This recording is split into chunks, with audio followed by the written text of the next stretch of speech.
Kajari Maluku Tengah berhasil mengembalikan kerugian negara sebesar 854 juta.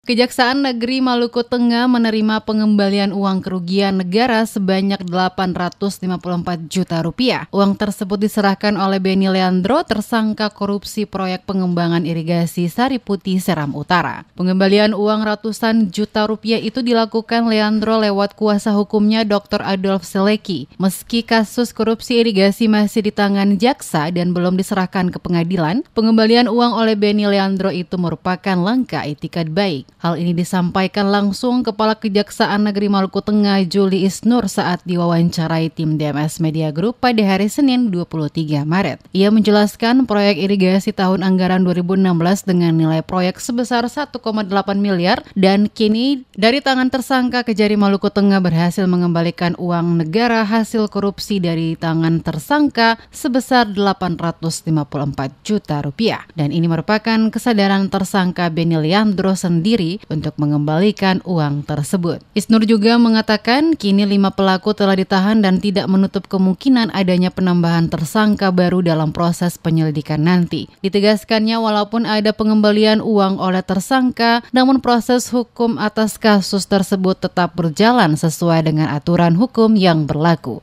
Pengembalian kerugian negara dalam kasus tindak pidana korupsi proyek irigasi tahun anggaran 2016. Nilai proyeknya 1,8, tapi kami dapat mengembalikan kerugian negara sejumlah 854 juta.